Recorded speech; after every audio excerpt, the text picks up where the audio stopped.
to go. All right. We're on. We're live. How are you doing? I'm well. Yeah, How are you? I am doing great. Thanks for having me today. Of course. Yeah, no, we were very excited to hear about Legacy Christian Academy, which we'll get into more here.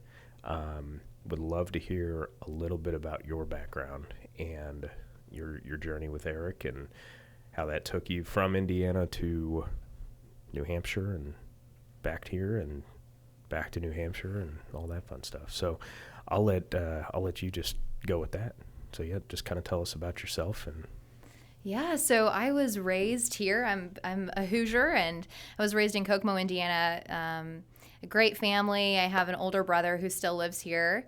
And in 2011, my husband and I trekked up to the Dartmouth region of New Hampshire and Vermont for his surgical residency. And we were completely smitten with the area as soon as we got there. And it was very difficult for us to ever imagine leaving the Northeast. But in 2021, actually back up a little bit, even in 2019, we started feeling a little bit of restlessness. And it wasn't a discontented restlessness. It was just simply something that was stirring in us, and we weren't quite sure what to do with it. But eventually we realized that the Lord was maybe asking us to head back to Indiana. So after about 12 years up in the Northeast, we moved back to central Indiana, and we've spent the past year and a half here enjoying lots of family time, working here at the gym with you guys, and it's been really wonderful, and it's been a bit of a respite and a break for us. Coming from, we're raising two kids in the Northeast to coming here, and all of a sudden there are all of these supports, right, that we are not used to having. It's been really wonderful. what would you say is different about the Northeast versus here, as far as like raising children and?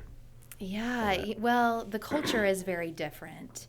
So because so much of the culture is rooted in outdoor recreation there, you naturally are just drawn to it. The beauty that surrounds the villages, the tiny small towns in the Northeast is really captivating. And when you are taken out of that, you realize how much of your life was centered on it. And so that's probably the biggest difference that we have seen, is that our attention is on different things now here in the Midwest. We do not have the outdoor outlets that we are so used to having in the Northeast, but also the people are different. There's a lot of truth to the Midwestern hospitality. They're eager and able conversationalists here, and in the Northeast, it takes a little bit longer to get to know somebody and to break into a small town, I would say. But would you say that because of that, relationships are more or less superficial here or there? I don't know that they're more or less. They're just a little different. Just different. Yeah, I would say it's easier to break into circles here. Okay. Because people are a bit more on the friendlier side. Yeah, people are more guarded out there then. Yeah. Now, as far as you mentioned outdoor lifestyle, what looks different there versus here? And I know one story you've told me about cross-country skiing through the middle of downtown Westfield, but I'll let you go ahead. Yeah, well, all of the golf courses typically open themselves up for winter recreation for free, so that most golf courses, that is, you can strap your skis on and go for a cross-country ski. Really? That's pretty cool. And you can just park and go. There are also specific trails. There are tons of snowmobile trails and routes all over New Hampshire and Vermont, and you can snowshoe those. You can just walk them if it's not super snowy, or you can strap on your skis and head down the trails. And in the fall and the summer, it's so beautiful because the humidity is low, and so there's so much hiking available really within 10 to 15 minutes. Our last house that we owned in New Hampshire, we hiked right out our back door. Oh, that's awesome. And there was a mountain bike trail right next to us. So we would see mountain bikers flying down over logs and coming down the trail sometimes and knocking on our door for water, which was kind of fun. So you really have to be willing to open your door to your neighbor. Yes, you do. That's pretty cool. You do, absolutely. I mean, here you can walk out the back door and go golfing in many communities, but definitely not hiking or cross-country skiing or anything of that nature. I don't know, though, because we don't get a ton of snow, it seems like, anymore either. So it makes that kind of hard, but yeah. So that is a pretty big difference. I mean, did you mention that there are like mountain bike pump tracks and stuff like that within even just like recreational parks for kids too? Yeah. Actually, just recently, a few years ago, in our town, they had built a mountain bike track that has a couple different sections in it for those who are just beginning to learn and those who actually really want to try and get some elevation and head down and be a little bit more technical. Oh, that's cool. And yeah, it's great. In fact, Everett was on that track. My oldest son, who's now 6, he was on that track at 4. That's awesome. How many kids do you have? I have 2 kids. Everett's 6 and Jesse is 3. Awesome. Are your 2 boys part of the motivation for opening up this school? Oh, absolutely. Yeah. Absolutely. You know, when you find a type of education that deeply resonates with your soul and your mind and your spirit, you can't imagine not passing that type of education on to your own kids. Right. Interesting. Yeah. So I'm going to take it back here just a little bit. So you guys are from Kokomo, right? Yes. Originally. And how did you and Eric meet? Oh, yes. Eric and I we have a 5-year gap. So we met on worship team. One night I was coming back from a soccer banquet and he was and I was leading worship with a team that day at church. And he was also leading worship on the same team, playing electric guitar, in which he's an incredible electric guitarist. Oh, I didn't know that about him. That's awesome. Yes. Heavy on the blues. Okay. I love it. But anyway, he simply walked up to me and said, "You look beautiful." And I kid you not, and that's our history there. That line seems to work. Yeah. I use that on Monica, and Monica's my wife, and that, for some reason, she kept talking to me. So that line, man, I guess it works. It's the charm. That's 2 now that I've heard of, myself and Eric. That's there you funny. go. So you guys left Kokomo to go to school, right? And that's what took you to Dartmouth? Yeah, so he was heading into medical school, and I was going into my undergraduate. Okay. And so I have a bachelor's of science in secondary English education, and he has his MD. And both of our educational trajectories aligned at the same time. So we graduated med school, I graduated undergrad, and we headed to the Northeast. That's cool. Yeah. And what school did you guys go to? So he graduated from IU Med at IUPUI's campus in Indianapolis, and I graduated from IUPUI in Indianapolis. Okay, gotcha. And then went to Dartmouth for residency, right? Yes. Okay, very cool. So with this school, tell us a little bit more about the school and the name and the what's the word I'm looking for? The saying behind or on the logo too. Yes. So Legacy Christian Academy was really just born out of what Eric and I would say a calling, feeling very called by God to go back to the Northeast to start this type of academy.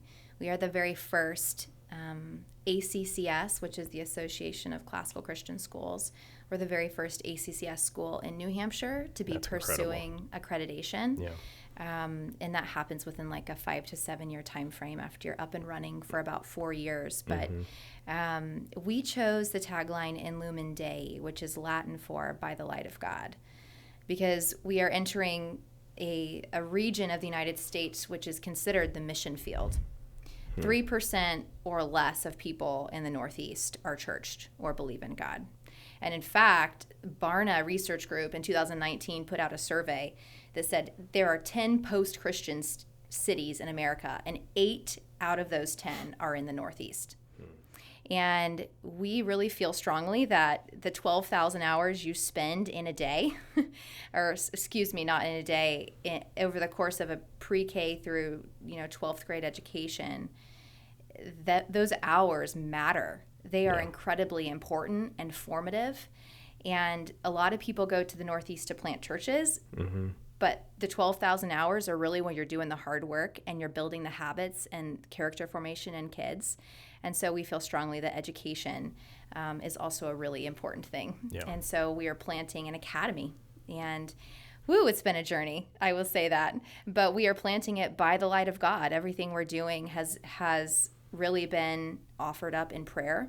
Yeah. And We are still in the gathering phase of like-minded folks and trying to get the word out of what this is, where is its foundation, and why it's important, why it's unique. And is this, I guess, where is this going to be in New Hampshire?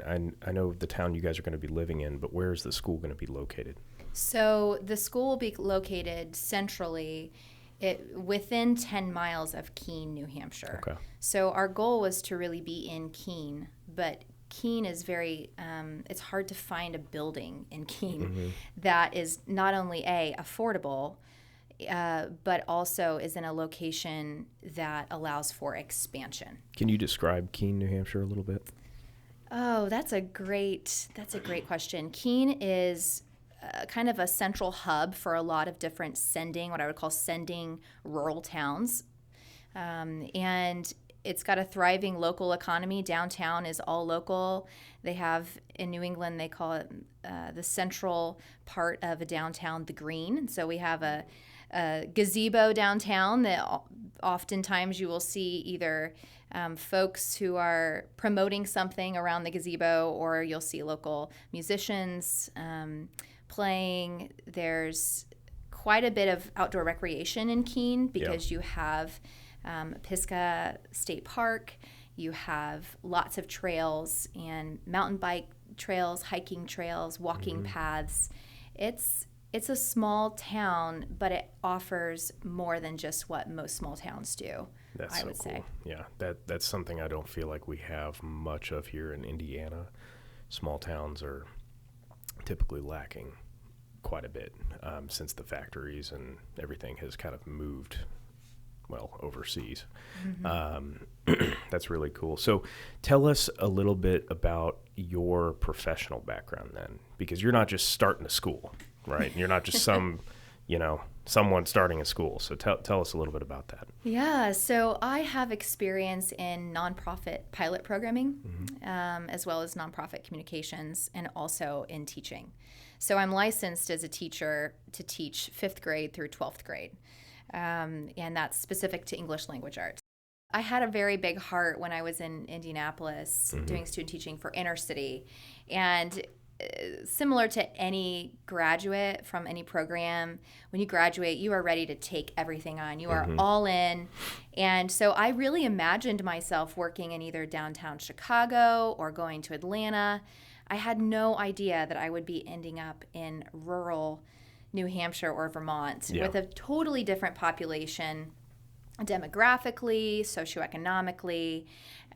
So when we ended up moving to New Hampshire, I had put my application out in many different avenues, but no one wanted someone with an Indiana licensure.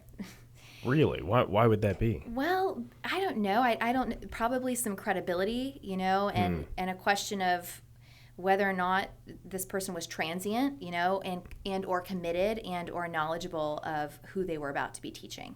Do you think there's an educational gap between the Northeast and the Midwest? No, I just think it's a different culture. It's much more small town. And so when someone, like me says, oh, I'm from Indiana, but I'm moving to New Hampshire and here's my application. Yeah. I'm sure they had other people who were more rooted in that community to take that on. Sure.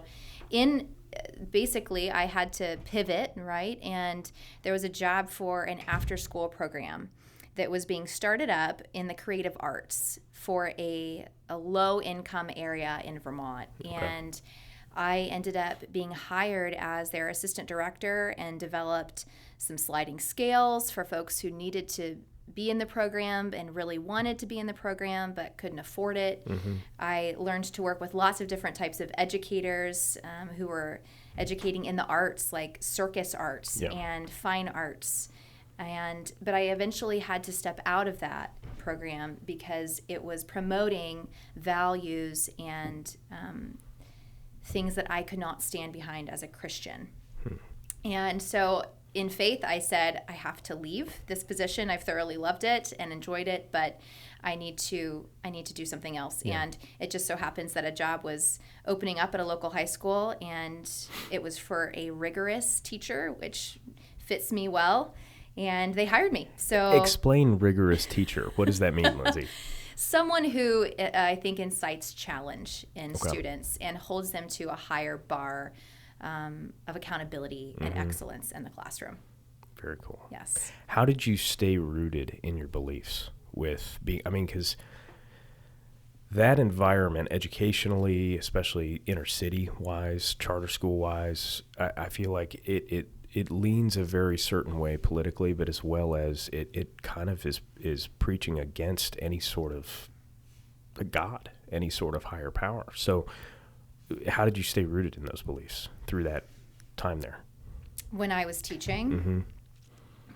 well, goodness, I was immersing myself in good Christian relationships. I have habits of reading my Bible and scripture daily and being a part of a church and serving in the church and pursuing the Lord on a daily basis.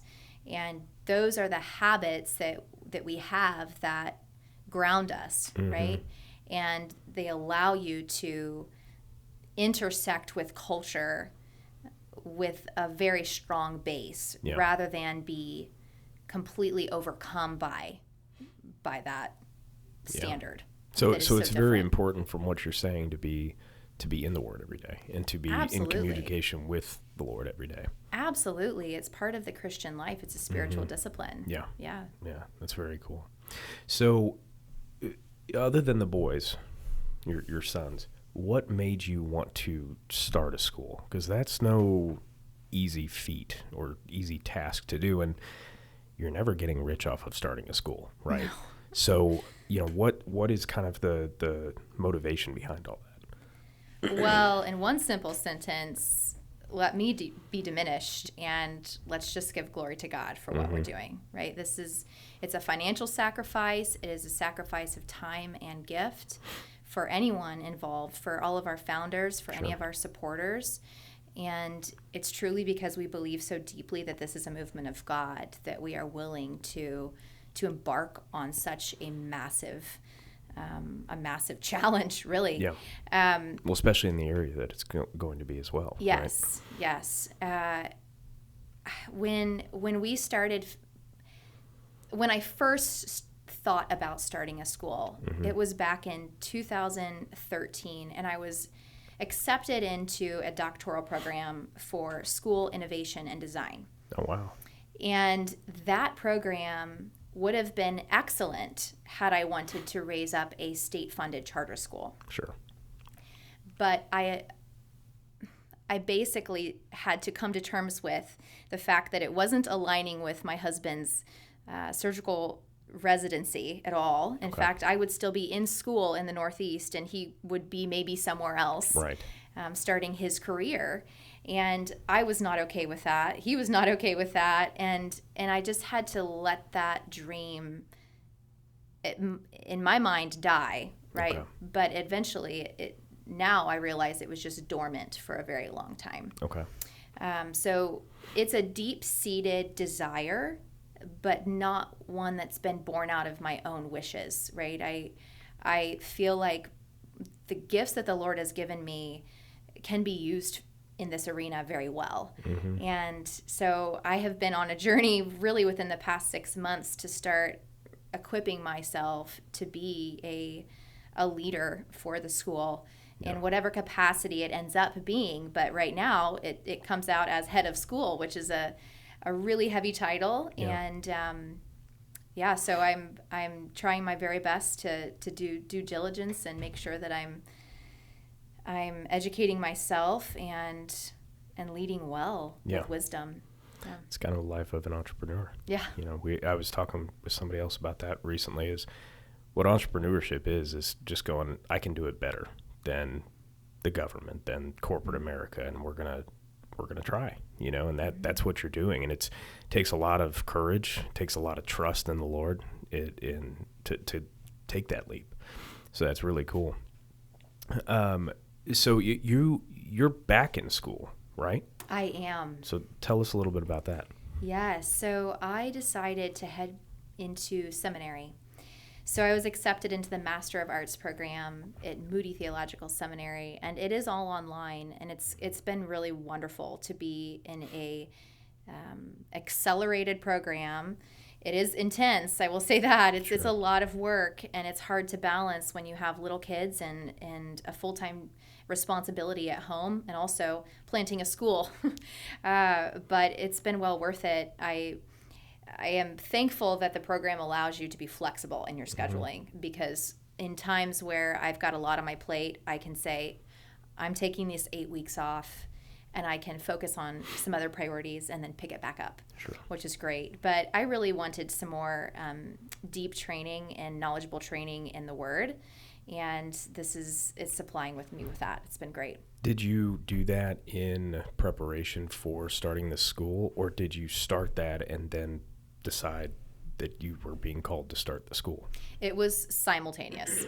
Yeah, at the same time. So when I started thinking about, when Eric and I both started thinking about starting the school, I thought, well, this is the perfect time for me really to go back to school, because I have desired to get a master's for quite some time. My kids have been very little, and now they're a little bit more self-sufficient. Right. And so I have I thought, I have more time on my plate. Well, it doesn't.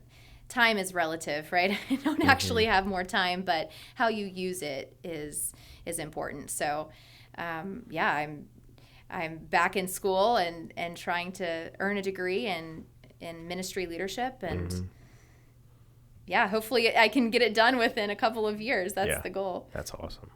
So, obviously, faith is a big part of the school. What is the mission with the school, with Legacy Christian Academy? Yeah, so the mission is really to cultivate a deep love of learning in students, foster an environment of scholarship and conviction, and also assist parents in biblically raising their children for the purpose of shining the truth of God's light into everything we do. Yeah. And a huge part of classical Christian education is ensuring that parents understand that the school serves what's called in loco parentis. That's Latin for in the place of the parent. Not in replace of, but in place of. So that during those school hours, that we are caring for that child in the same manner that they would be cared for in the home. Yeah. That we come alongside parents in that duty, and that is such a special aspect of classical Christian education. So it's a team aspect, or a team direction, rather than what a lot of public schools are doing, which is kind of forcing parents out of the scenario, right? Yeah, I would say so, absolutely. And I think that's tricky too, because some public schools might be a little bit different than others. Sure. But on the whole, you will not find quite as strong as a partnership in this type of education as you would in a public setting. Yeah. So explain classical Christian education a little bit. What is that? Kind of how do you guys go about that, and how is technology involved in it, or is it, or lack thereof? Right? Yeah. So let's tackle the first part, because technology is a whole other story in classical Christian, and even just in general in culture. So classical Christian has its roots in, we can go all the way back to Plato's Academy. Right. And so Greco-Roman culture started this movement really of classically educating its citizens. Interesting. And before really the 1900s, classical education was the only type of education. It is what everyone received. So students received a heavy doctrinal focus when they were being taught. They were taught in virtues and manners, and it was heavy on the liberal arts. And that's classical Christian roots, right? And it sorts itself through the trivium. Okay. But in the United States, once the progressive model of education began taking over in the 1900s, we didn't see the classical movement completely eradicated, but we did see it, you saw a downtick in schools that were able to operate with that mission in mind. And it really wasn't until 1980 in Kansas, I believe, that we saw the first classical Christian school really rise up again. And then Really? it started to renew itself, and it's still renewing itself. And so just last year, I believe the ACCS planted with its heads of schools around 100 school plants in the Wow. United States. And those are startups, and some of them function as homeschool co-ops. Okay. Some of them are academy model schools, which means you do, 3 days on, 2 days off, and parents are specifically trained to teach. And Oh, then that's there pretty are cool. 5-day schools like Legacy Christian, like some of the schools here in Indiana as well. Yeah.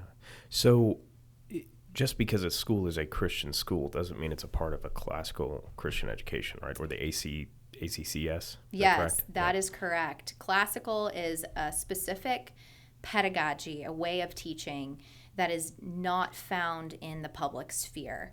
We specifically focus ourselves around the trivium and the liberal arts. Okay. And so the trivium is a way of organizing education.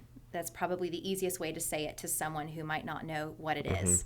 And there is a grammar stage, there is a logic phase, and then there is a rhetoric phase. And none of these phases alone can be classical. They're all classical, right? Yeah. So if you were to, it's hard to imagine if we were to move back to New Hampshire and say, we are only starting a 9 through 12 classical school. Well, it wouldn't really be classical because kids need the grammar stage as well as the logic stage in order to really see growth and fruit in grades 9 through 12 when they're learning the art of speaking well and loving things that are beautiful.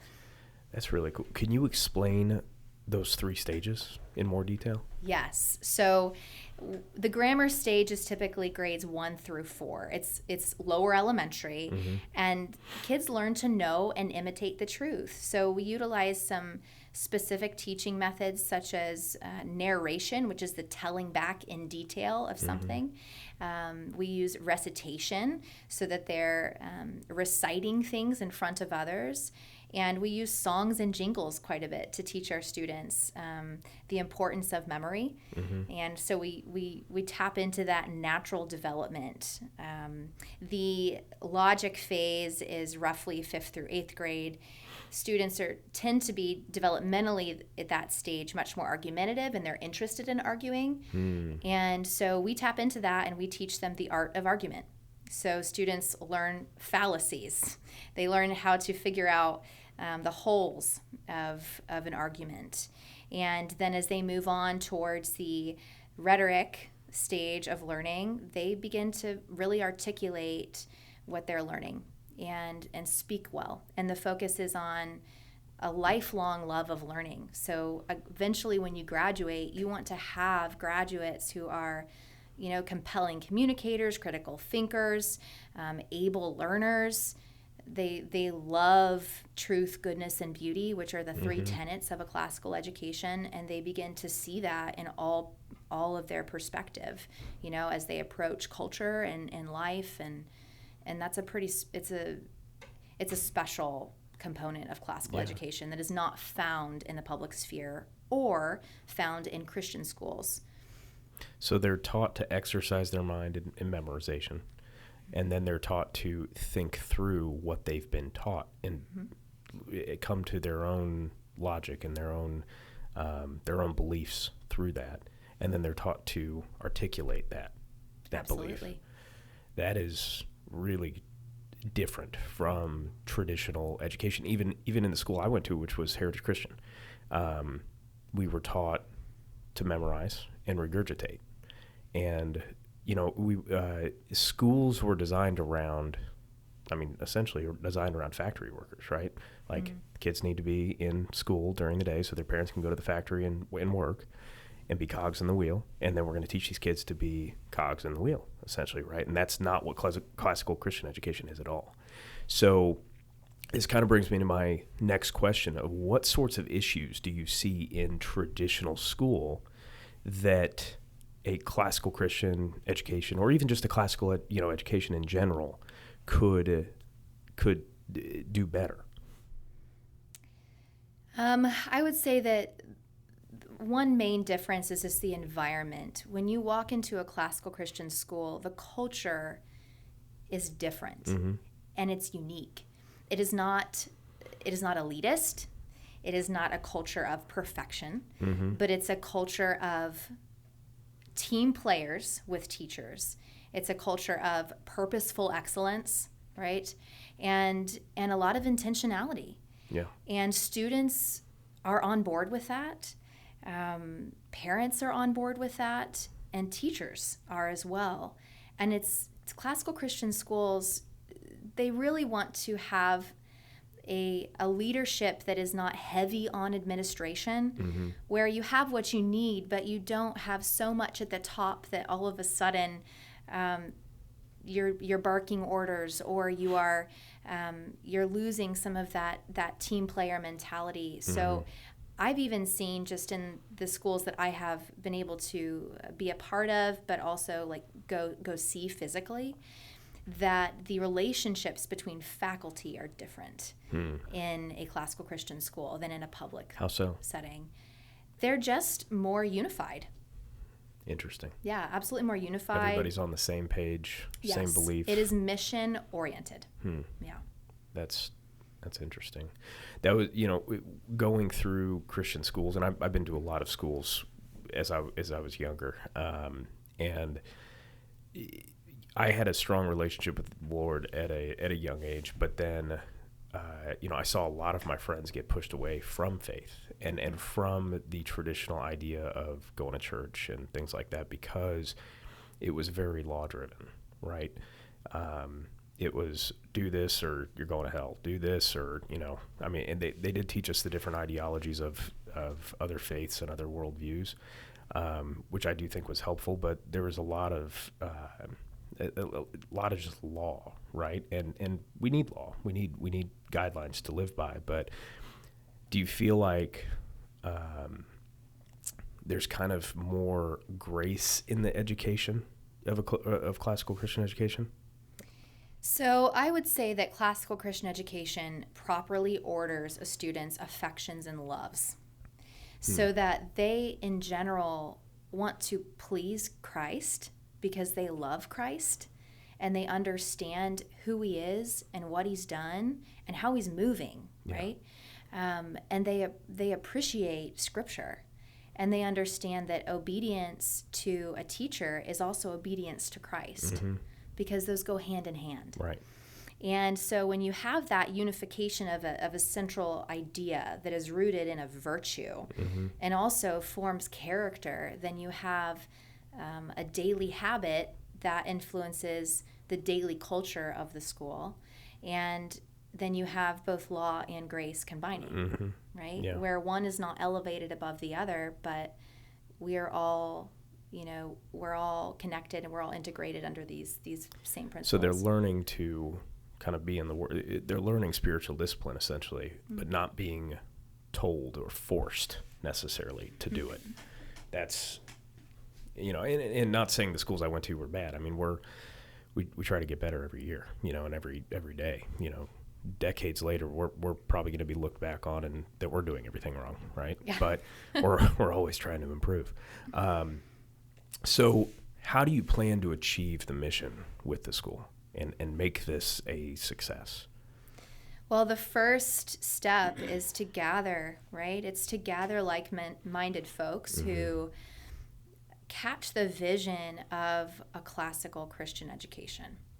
And in the Northeast, a lot of that is generated through, I would say, like homeschool families who have been classically educating their students, but they've never been a part of a classical Christian school 5 days a week. Do the majority of homeschoolers, I guess, do the majority of them follow a classical education of some sort? I couldn't speak to the exact statistic on that. Okay. I would say that there is a very big pool of classical Christian co-ops and classical Christian families. But I would say, it's probably 50-50, on how kids are actually educated within the home environment. But so you look to those environments, you say, hey, I'm actually trying to raise up a community, a school, right? We want to formalize what we're doing and raise these kids up in a village of supporters, right? That gives them... It does take a village. It does. Right. It gives them mentors and people to point to and to count on. And then the second step is to bring in people who don't know anything about classical Christian education, but love Christ and want to see Christ glorified through the raising up of other classical Christian or other Christian schools, whether that be classical or not. Yeah. But just to see more schools being, born out of a love for Christ. So gathering is step one. Yeah. And step two is funding. In order to execute any mission, you have to have the resources to do it. Right. And it's a challenge. The nonprofit world can be hard.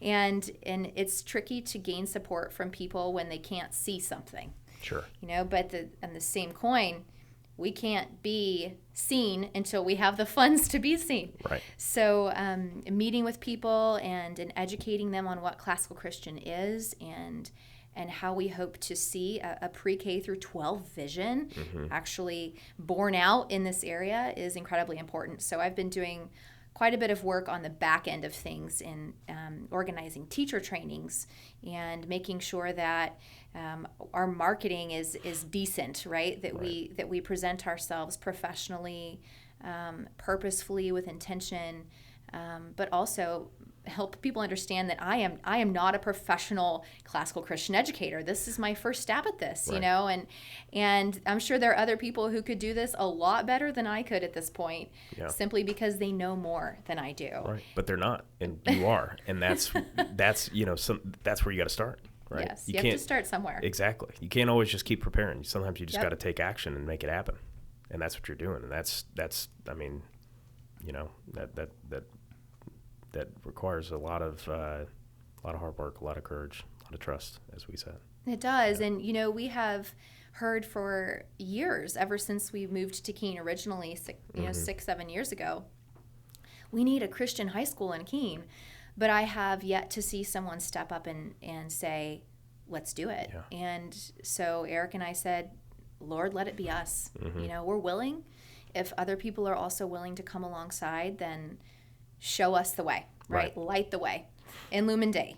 Here we go. Love it. So how much funds do you have to raise for the school to do its thing? And then I guess where are you guys at with that currently? So we are just at the beginning of our fundraising. Ideally for this year, so that it provides us the ability to proactively hire for the next year, we're shooting for $170,000 for 2023 to 2024, which is not a small sum of cash. But at the same time, if we were only to fundraise for our operations for this year, we would be behind in trying to elevate what we're hoping to achieve within the next few years. So the 170 is helping for next year as well. Yes, absolutely. When you want to grow a school by a grade per year, you have to be able to proactively hire teachers and provide those classrooms and those resources. How many grades are you guys starting with? So right now we have students enrolled for pre-kindergarten and second grade, and there is interest in third grade and fourth grade. Oh, wow. But we are currently in the hiring process, so working through some resumes and applications and really determining if we have qualified candidates to fill all of those roles. Yeah. Because if we don't, then we will scale back to just a couple of classrooms. Okay. But we did originally open up for pre-K through fifth grade to see what kind of interest we're getting. And then we'll scale down appropriately from there. But the goal is, and we have this on one of our donor booklets, it's one mission, 5 years, 50 students. Okay. So at the end of 5 years, we hope to have 50 students in the academy, as well as in that fifth year, begin raising up a high school. And awesome. So the $170,000 marches us towards that goal, right? It moves the ball down the field. And so we very intentionally set that as our goal this year. That's awesome. So essentially kind of the plan to grow a school like this is start with a few grades, and then every year that those kids graduate to the next grade, you just keep adding grades and bringing new kids in, hopefully, as well. Yes, absolutely. And I truly believe that as people step into the academy and they see the different type of environment, that they too will be interested. Yeah. Whether it's interested in working in the academy or sending their children, I think it's going to catch. Yeah, I think you're right. Usually, by the light of God. But Yeah. usually, things like that start to catch like wildfire when they do. So where is the school going to be located? I know So there's a story behind that. I can't give an exact location because Okay. I have not signed on a dotted line at this point. Okay. Now, by the time this podcast airs, maybe I will Maybe, have an answer to that question. We had been working with a location for a couple of months, and at the timing of this podcast, we just found out yesterday that that location ultimately decided not to host us, which has the potential to be crushing, Very. But we look back and we say, the Lord will establish us where he wants us, and we have to just trust that. Yeah.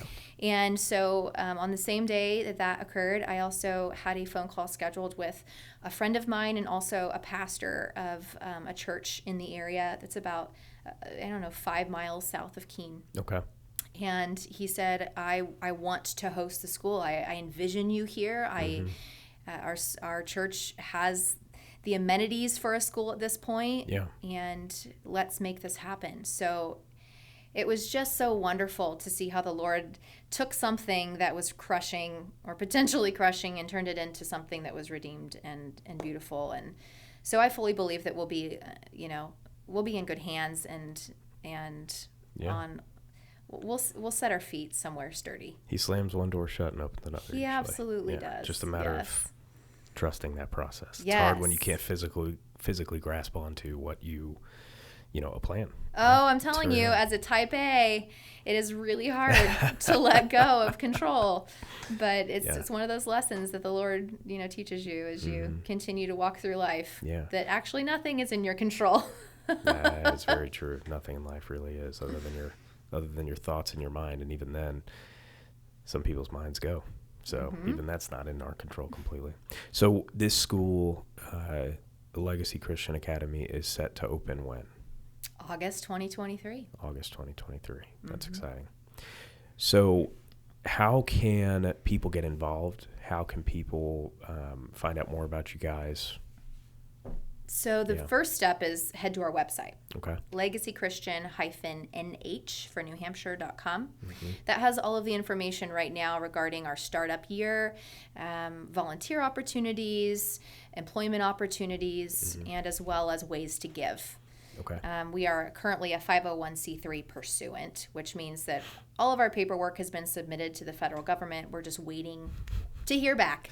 Federal government takes its time. Yes, it does.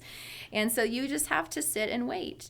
And that's okay. So, but we can accept cash and check donations Okay. right now until that application is completely accepted by the government, and then Yeah. we can start getting ACH and credit card donations as well. Okay. And then stocks and bonds and things like that come down the line. But for those who are not located in the Northeast, the best support right now that you could give is prayer and financial. And that's just that it helps us in many ways. Both of those do. So head to the website and check it out and see if it piques your interest and is something that you want to be on mission with. Yeah. Yeah. Guys, we'll put the website, and do you guys have any social media? We are on Instagram, Okay. LCA Keene, and we also have a Facebook page. Okay, we'll Yes. put all these links in the show notes for you guys to take a look at and learn more about LCA as well. So, Lindsay, what do you want to be known for? So I want to be known for always having, to be quite honest, an open door for good conversation in wine and coffee. I Wine and coffee. Yes, Let's go. or both. Yeah. Or one or the other. I had a friend literally take this one time where she showed up at my door unannounced. I had told her that what I would like to be known for is essentially popping in, right? Yeah. Pop-ins. I have an open door policy, so just pop in whenever you'd like. And she showed up with a bouquet of poppies and said, I'm popping in, which I will never forget. She That took it is so great. literally. But it was such a beautiful gesture, Yeah. and she came in and we chatted and we had great conversation. And I had some other friends who would sometimes come in. My dear friend Katie, after I had my second child, Jessie, and she came into my house when I didn't even know it, put a slice of pie, my favorite pie from a local restaurant in Keene, in my refrigerator and left. And I didn't find the pie until later that day. And I thought, who in the world brought this? But honestly, I just want to have an understanding with anyone that you can come to me for conversation, and it's going to be like, let's just have fun and enjoy each other's company and build community one relationship at a time, Relationships are very important. That's, I come from direct sales, and I'm just a very fast-paced, moving person, and if it's not on my schedule, and one of the things that I've realized since partnering or becoming a partner with Legacy Insurance Enterprises and owning the gym, and that sometimes the Lord leads people to you or leads you to people. And sometimes you may not be ready for it, and your day may be scheduled out. You just kind of have to let it roll, right? And yesterday, for example, we had towards the end of the day, right before the open workout too. So I was like, I was running a little short on time, but I just we had one of my clients and his new business partner pop in, and it was just it's sometimes you just feel like, all right, shut the computer, and just have that open door, have that conversation. And it was so good and refreshing to be able to have that, especially on a day where it was a lot of just pounding your head against the wall kind of work, in the office.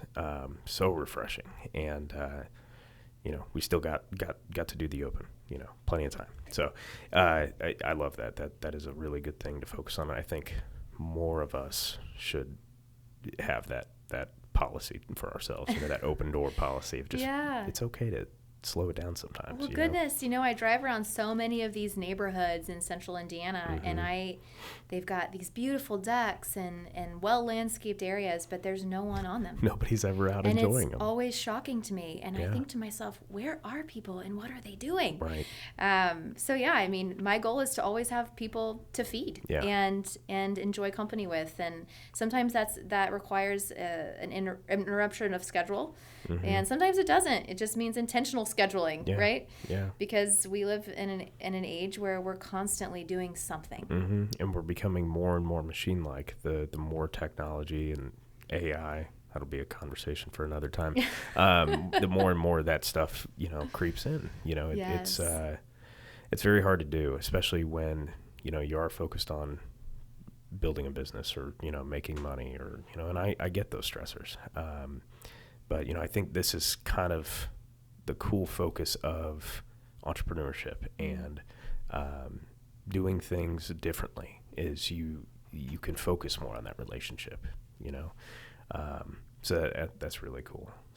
What do you see being the biggest hurdle or the biggest challenge for you guys going into 2023 or 2024, I guess? With the school specifically? With the school personally as well, because I know that's going to be, there's a lot of stress on you guys with this. Yeah, absolutely. Well, I think the biggest for the school will be just to gain people's trust, that we're not going anywhere. We're not planting a school and then just saying it's not working out. Right. We intend to persevere, even if it's hard. And so gaining that trust is a huge part of planting anything. And onboarding students. When you gain trust, you want to further that trust by showing them a quality education. So enrollment, I'm sure, will be low for the first 2 years, but hopefully it will spike up in its third.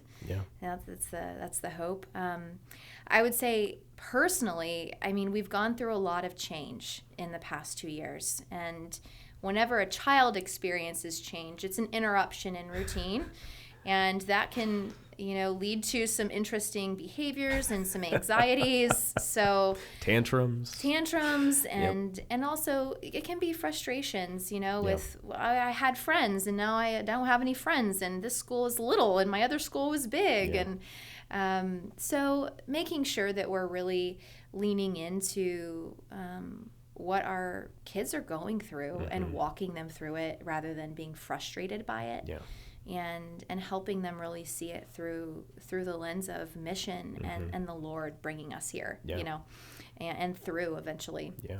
But yeah, I'm looking forward to heading back. I think, Eric and I have certainly changed over the past year and a half. Whenever you're in a season of change, the Lord usually works in you, and now through us, through the school. So we might come back a little differently, which is, it's a good thing. But Probably a little beaten, a little bruised, a little beaten and bruised, a little scarred. Battle wounds, right? Yeah, but really dialed in. Yeah. And I hope people see that and understand that we wouldn't be coming back based on just feelings. Yeah. Feelings are not a sign of truth. Yeah. So. Well, if you weren't uncomfortable, then you wouldn't be growing, right? It's just like CrossFit. Let's take it back to that. There's the relation. Let's go back to CrossFit. Let's just go back to CrossFit. No, it's just like CrossFit. It hurts. It sucks in the time you're doing it, but then you get through and you feel good.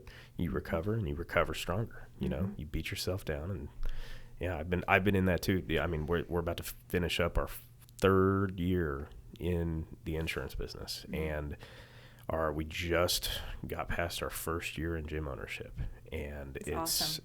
I mean, there's been a lot of mental ups and downs. The 2nd year and year and a half into the insurance business. That was the 4th career start I had. You get to a comfortable place in a career, and I just felt called by the Lord to go do something else. And in sales, you start over every time. And it was very hard on our marriage, and we went through a short separation, and that was that season of growth and that season of change for us, and it was very cool to come out of that on the other side. It was painful, it was tough, but when you do come out on that other side, life gets better, until the next challenge arises, right? And then you're all over it again. But hopefully those challenges aren't the same every time, Yes. We call that grit, grace, and growth in a classical Christian I like atmosphere. Grit, grace, and growth. Yes. That's kind of like our programs, grit, grind, and grow. There you go. I love it. It's the 3 Gs. The 3 Gs. Apparently, they're across all platforms. Oh man, that's good. So when are you starting a gym in Keene, Will? I don't know, Lindsay. Let's let you guys get back there for a little bit and let the school get rolling. Yeah, no, I think who knows what we have in play. I mean, what I've seen with Legacy Athletics is just the culture that has been built. We've gained members who are bought into it, and the family we have right now here is really cool. And I call it a family. And, a lot of people probably call me an idiot for calling my business as a family. But, I mean, every time we have a new person come on as a client or as a member in the gym, we write them a card and say, welcome to the Legacy fam. I mean, it is a family to us. And when people allow or trust us, to take care of them, whether it be on the insurance side or help them in their fitness life, we take that to heart. You're now part of the circle. We want to protect you. We want to be there for you. And I think what's so cool now is that we have such a loyal following of people in our membership base. I don't think any of them will ever leave. Barring life changes, things like that. Moving to Keene, New Hampshire. I know. Well, that's why I'm trying to take you with me. One day, those mountains are calling, and it's a lot closer than Montana, so there's more hope. What legacy do you want to leave behind? That's a hard question. I know. That's why I ask it. I know. I mean, honestly, just that anything that we pursue is aligned with what the Lord is asking of us. Yeah. And that we don't shy away from that, but that we lean into it. Yeah. And we give it everything that we have, and it's not for personal wealth or personal fame or, trying to add more accolades to my name, but it's really to better communities and to see the gospel grow. In New England right now where he's placing us, and if eventually he calls us to San Francisco, we'll do the same thing there. So consistency in our spirit and in our faith. Yeah. Yeah. Sometimes you got to be willing to take that leap of faith. You do. And it's hard because whenever change comes doubt, and you really have to guard a little bit against that and feed yourself not your own truth, because that is what the culture says to do, right? Know your truth, but your truth is based on your feelings. Yeah. But biblical truth is based on true foundation, right? That is unshakable. Yeah. And that's what we want to be rooted in. Yeah.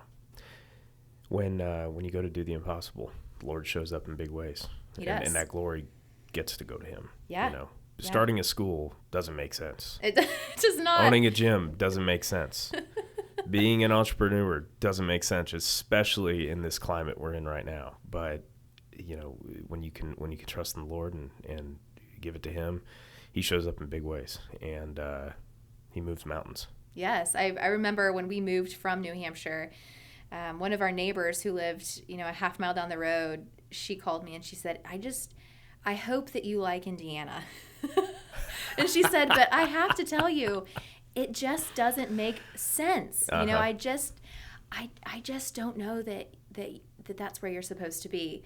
Now that person is the chairwoman of our board on Legacy Christian Academy. Really? And she a dear friend of mine, and Wow. I mention her, and she knows I love her, and she said it makes sense. You understand now where the Lord leads you in hindsight. Yeah. I wouldn't be coming back starting a classical Christian school had I not been in Indiana. Had I not leaned into that and said, okay, we'll sell the house that we love and the place that we love to go somewhere and spend, be back with our families for a little bit. Go somewhere in the middle of cornfields. But be in central Indiana, which is really not our ideal location. But okay, Lord, we'll say yes. Yeah. Well, sometimes you need that time to do something different. And sometimes it's, you kind of have to discern between, am I feeling this because I think the grass is greener? Because the truth is the grass is brown everywhere. Yeah. Right? My brother told me that one time, and I'm like, okay, that just shifted my life views. But sometimes it is truly God calling you, to something bigger and better. That's really cool.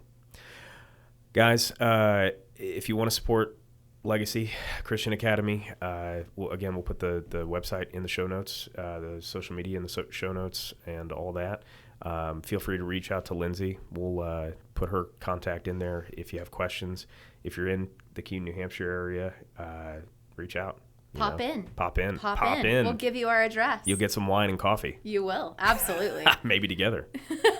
Depends on what you prefer, right?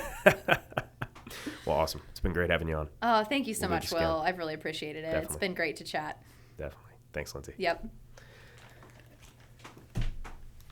That's a wrap. That was good. Yeah.